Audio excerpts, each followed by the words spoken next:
आज से कई सौ साल पहले गजनी शहर अपनी तिजारत की वजह से जाना जाता था। इसी शहर गजनी के एक चौराहे पर हर जुम्आ के दिन एक अजीब मंजर देखने को मिलता था। इस रोज शहर का एक अमीर शख्स अपने हाथ में एक कोड़ा लिए सदाएं बुलंद करता था। कोई है जो मुझे कोड़े मारे और मेरी कमर पर जख्म लगाए, मैं बदले में उसे इनाम दूंगा। वो मालदार शख्स जाबिर बिन खलील था, जो ऊंची आवाज में सदाएं लगाता और लोगों की मनते करता।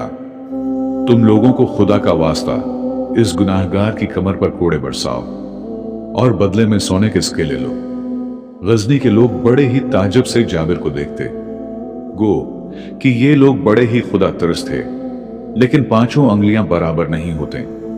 चनांचा जाबिर को भी कोई ऐसा शख्स मिल ही जाता जो उसकी कमर को जख्मी करता और बदले में उसकी दौलत ले लेता।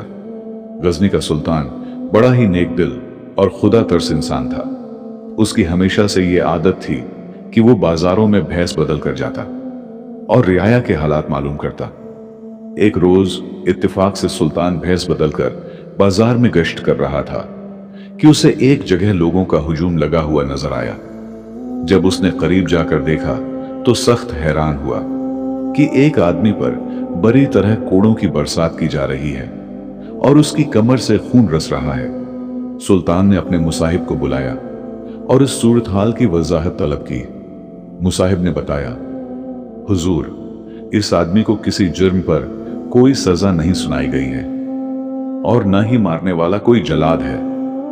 इस आदमी का नाम जाबिर बिन खलील है और ये हर जुम्आ के दिन बाजारों में सिर्फ इसलिए आता है कि कोई उसकी कमर पर कोड़े बरसाए और तब तक न रखे जब तक उसकी कमर से खून न रसने लगे। हुजूर, ये आदमी न सिर्फ कोड़े खाता है बल्कि मारने वाले को अच्छी खासी रकम भी देता है। सुल्तान ने मुसाहिब की बात सुनी तो बोला, अगर ऐसी बात है तो आज इस आदमी को यहां से जाने मत देना, उसे मेरे दरबार में हाजिर करना। मैं ये जानना चाहता हूं कि आखिर ये शख्स है कौन और ये खुद पर इतना जुल्म क्यों करवाता है। अगले रोज जाबिर को सुल्तान के दरबार में हाजिर किया गया। जाबिर अपनी जख्मी कमर के साथ सुल्तान के हुजूर पहुंचा। सुल्तान ने जाबिर से कहा, मैंने बाजार में अपनी आंखों से तुम्हें कोड़े खाते हुए देखा है। अब मुझे बताओ कि तुम अपनी कमर पर कोड़े क्यों खाते हो और उसके अवज लोगों को रकम क्यों देते हो। कहीं तुम कोई जादूगर तो नहीं। जाबिर बोला, हुजूर, मैं आपके दरबार में ज्यादा देर खड़ा रहने का मुस्तहक नहीं हूं।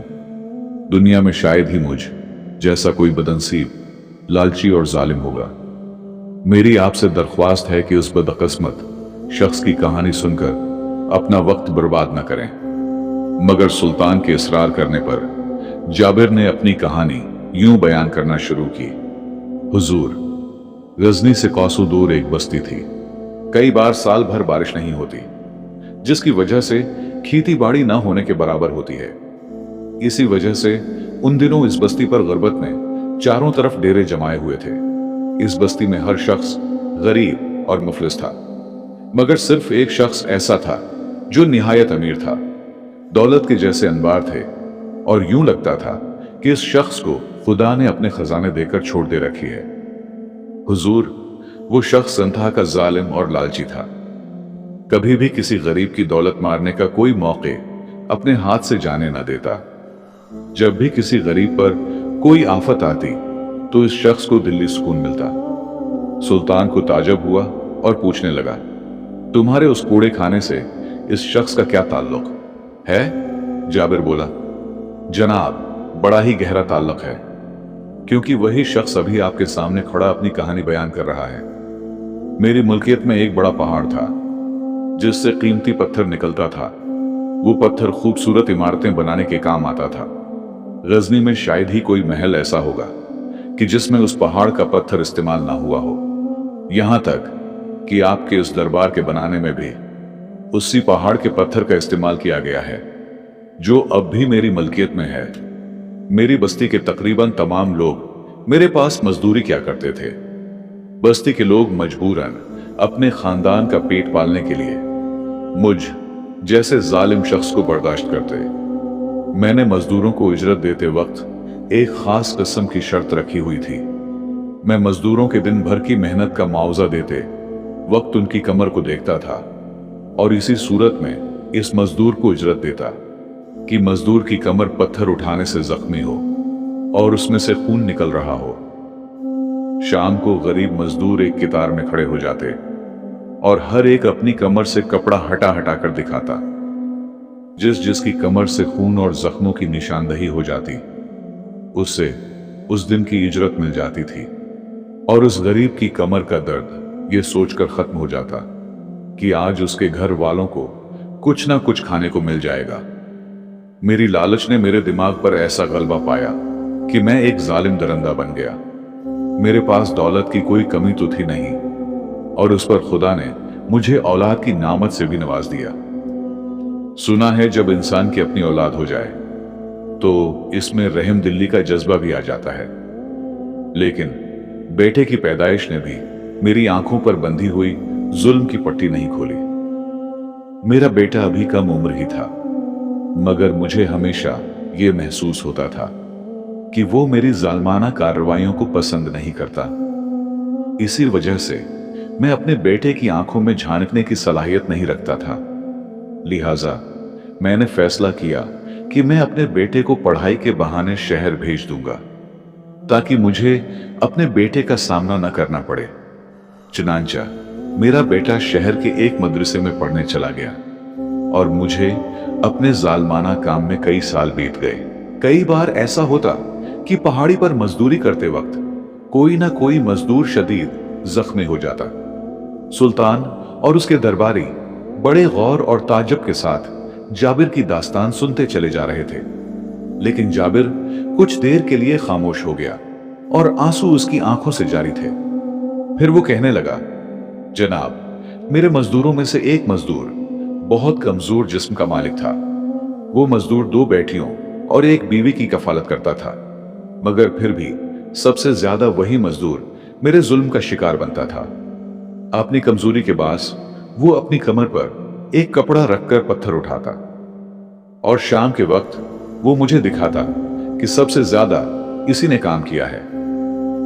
लेकिन मैं अपनी शर्त पर कायम रहता और उससे जख्मी कमर दिखाने का मुतालबा करता। जब वो अपने जख्म न दिखा पाता तो मैं उसे खाली हाथ लौटा देता। हुजूर, एक बार तो ऐसा हुआ कि इस गरीब ने 3 दिन मुसलसल काम किया, मगर मुसलसल तीनों दिन उसकी कमर जख्मी न हुई।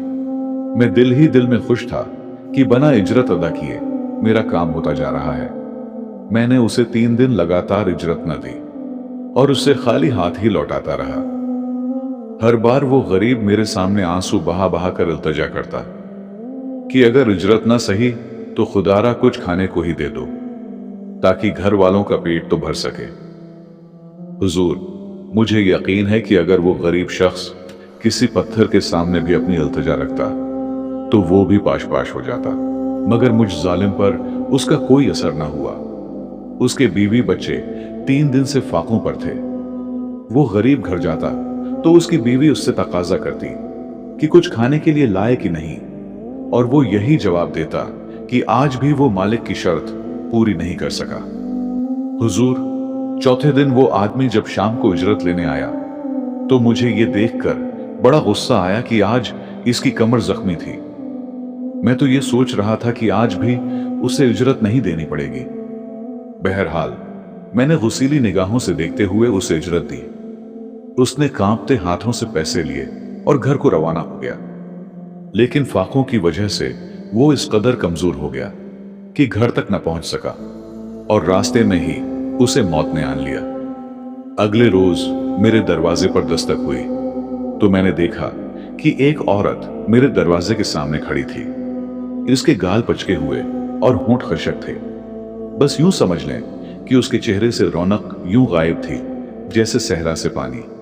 उसके पहलू में उसकी 2 नन्ही बेटियां खड़ी थी जो अपनी आंखों में एक अनजाना सा खौफ लिए हुए थी। दरअसल ये इसी गरीब की बीवा थी कि जिस पर मैंने जुल्म के पहाड़ तोड़ दिए थे। इस बीवा ने मुझे हाथ उठाकर बद्दुआ देते हुए कहा कि तुमने मेरे शौहर को कत्ल कर दिया है, अब मैं तुम्हारी शिकायत करूंगी। इतना कहकर वो औरत वहां से चली गई। इस दिन से मैंने शदीद ज़हनी दबाव महसूस करना शुरू कर दिया। मेरे जहन में ये बात गर्दिश करने लगी कि ये औरत अब सईद ही काजी के पास जाकर मेरी शिकायत करेगी, और अगर काजी से मेरी शिकायत हो जाती तो यकीनन मुझे एक कातिल की ही सजा मिलती।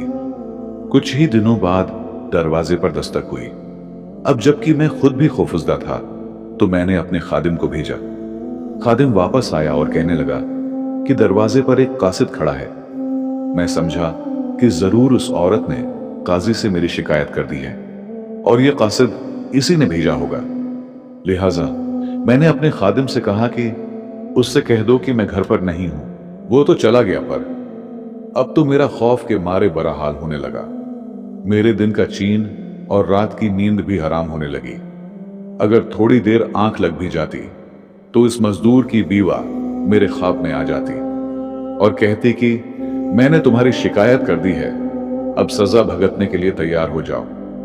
उसके बाद उसके कहकाओं से मेरी आंख खुल जाती। दूसरी तरफ वो कासदन मेरे दरवाजे पर आता और मैं हर बार उसे वापस भेजता रहा, क्योंकि मैं काजी के सामने पेश नहीं होना चाहता था और यही सोचता था कि शायद टाल मटुअल से काम चल जाए। कहा जाता है कि खुदा की लाठी बड़ी बेआवाज है। खुदा ने जो मुझे ढेल दे रखी थी, शायद उसकी मद्दत अब खत्म हो चुकी थी और मेरी पकड़ का वक्त आन पहुंचा था। इस रोज मुझ पर गम का एक ऐसा पहाड़ टूटा कि जिसे बर्दाश्त करने की मुझ में सकत न थी। मेरे बेअंथा जुल्म का बदला आज मुझे मिलने वाला था। हुजूर, इस रोज एक बार फिर दरवाजे पर दस्तक हुई। मैं फिर यही समझा कि काजी का कासिद आया होगा, मगर मेरे खादिम ने आकर बताया कि कोई आदमी आया है जो अपने साथ एक घोड़ा गाड़ी लाया है। मैंने झट से दरवाजा खोला तो देखा कि एक आदमी दरवाजे पर खड़ा है और एक घोड़ा गाड़ी भी अपने साथ लाया है। इस घोड़ा गाड़ी पर कफन में लपटी किसी की लाश मौजूद थी, जिसमें से अभी भी खून रस रहा था। मैंने कपड़ा हटाकर देखा तो मेरे पैरों तले से जैसे जमीन निकल गई। जनाब, वो खून में लथपथ लाश किसी और की नहीं, बल्कि मेरे अपने ही बेटे की थी। बेटे की लाश अपनी आंखों के सामने देखकर मेरे हवास जाते रहे। मैं अपने बेटे की लाश से लपटकर जी भरकर रो दिया। जब मेरे हवास बहाल हुए तो मैंने उस घोड़ा गाड़ी लाने वाले आदमी से पूछा कि मेरे बेटे की ये हालत कैसे हुई। इस आदमी ने बताया कि उसे किसी बात का इल्म नहीं है, उसका काम तो लाश को मेरे पास पहुंचाना था। मैं समझा कि शायद उस बीवा औरत ने मुझसे बदला लेने के लिए मेरे बेटे को कत्ल कर दिया होगा, मगर फिर मुझे ख्याल आया कि वो औरत तो खुद ही बड़ी लागर थी। वो ज्यादा से ज्यादा काजी से शिकायत ही तो कर सकती थी। बहरहाल बोझल दिल से मैंने अपने जगर के टुकड़े को अपने हाथों से दफन किया। खुदा किसी को ऐसा वक्त न दिखाए कि बाप अपनी औलाद को दफनाए। अब मदरसा ही एक ऐसी जगह था जहां से मुझे अपने बेटे की मौत की वजह मालूम हो सकती थी। मेरी बस्ती से मदरसा 2 दिन की मसाफत पर था। अगले रोज में सफर पर निकलने के लिए दरवाजे पर खड़ा था कि अचानक वही कासिद वहां नमूदार हो गया। मैंने सोचा कि कब तक हालात से भागूं। अब तो मैंने अपना बेटा भी खो दिया। लिहाजा मैंने कासिद से कहा कि लाओ वो खत मुझे दो। उसने हाथ आगे बढ़ाया और खत मेरे हवाले कर दिया। अपनी दास्तां सुनाते सुनाते जाबिर एक बार फिर रख गया और हचकियां ले लेकर रोने लगा। सुल्तान ने उसका कुंधा थपथपाया तो बेमुश्किल जाबिर ने अपनी हचकियों पर काबू पाया और दोबारा अपनी दास्तां बयान करने लगा। जाबिर बोला, हुजूर, मैं अभी भी यही समझ रहा था कि इस औरत ने काजी से मेरी शिकायत की होगी और यह खत काजी की तरफ से बलावे का एक पैगाम है। मगर जब मैंने खत खोलकर पढ़ना शुरू किया तो मुझ पर सदमे की वो हालत तारी हुई जो मैं बयान नहीं कर सकता। इस खत में लिखा था, आबा जान, मैं चंद दिनों से बहुत बीमार हूं। मुझे एक अजीब सी बीमारी ने आन घेरा है। सुबह के वक्त मेरी कमर पर खून से भरे फोड़े नमूदार होते हैं और शाम को इनके फटने पर कमर से खून रसता है। अबा जान, मैं शदीद तकलीफ में हूं। मैं आपके पास आकर इस बीमारी का इलाज करवाना चाहता हूं, या फिर आप ऐसा करें कि पहली फुर्सत में मेरे पास आ जाएं। मैं उम्मीद करता हूं कि आपको ये खत जल्द से जल्द मिल जाएगा और मेरा ये इंतजार खत्म हो जाएगा। हुजूर, अब आपको मालूम हो गया होगा कि दरअसल वो खत मेरे बेटे ने भेजा था। वो कासिद दिन बेटे का पैगाम लेकर 10 दिनों तक मेरे दरवाजे पर आता रहा और मैं गाफिल यही समझता रहा कि उस औरत ने मेरी काजी से शिकायत की है, मगर मुझे यकीन है कि इस मजलूम बेवा ने दरअसल काजी से नहीं बल्कि खुदा से शिकायत की थी, जो सबसे बड़ा इंसाफ करने वाला है। मैं गजनी के काजी से तो भाग सकता था, मगर इस खुदा की पकड़ से कैसे भागता जो पूरी कायनात का मालिक है। अब मुझे अपने गुनाह एक एक करके याद आने लगे। इस गरीब खानदान की आह ने मेरा वो हाल किया कि मुझे अपने बेटे का भेजा हुआ खत भी वक्त पर पढ़ना नसीब ना हो सका। हुजूर, वो दिन है और आज का दिन मैं गजनी की गलियों में अवरत बनकर फिरता हूं। मैं लालच और जुल्म के गड्ढे में गिरा हुआ ऐसा हैवान बन चुका था कि दूसरों की जख्मी कमर देखकर मुझे राहत और चैन नसीब होता था। गरीब और कमजोर के जिस्म से खून निकलता देखकर खुश होने वाले मुझ जैसे जालिम की आज ये हालत है कि जब तक मैं अपनी कमर से खून निकलता ना देख लूं, मुझे चैन नसीब नहीं होता। हुजूर, यहां मेरी दास्तान खत्म होती है। अब आप ही बताएं कि क्या मैं इस बात का हकदार नहीं हूं कि सबके सामने बीच चौराहे पर मुझे रोजाना कोड़े मार मार कर जख्मी किया जाए। जाबिर की दास्तान मुकम्मल होने पर दरबार में सन्नाटा छाया हुआ था। किसी का चेहरा आंसुओं से तर था तो किसी का गुस्से से लाल। फिर सुल्तान ने जाबिर को मुखातब करते हुए कहा, जाबिर, तुम्हारी दास्तान अबरत अंगेज है। तुमने जो जुल्म किए उसकी सजा तुम्हें मिल चुकी है। आखिरत का मामला तुम्हारा और खुदा का है, लिहाजा तुम खुद पर ऐसा जुल्म करके मजीद गुनाह समेट रहे हो, क्योंकि खुदा हरगिज़ नहीं चाहता कि इंसान अपनी ही जान पर जुल्म करे। अब तुम्हें मेरा मशूरा है कि अपनी राहत और सुकून की खातिर वही दौलत जिसकी लालच ने तुम्हें आज इस मकाम पर पहुंचाया, इसी दौलत को गरीब की भलाई पर खर्च करो। बेशक खुदा बड़ा मेहरबान है और तौबा कबूल करने वाला है।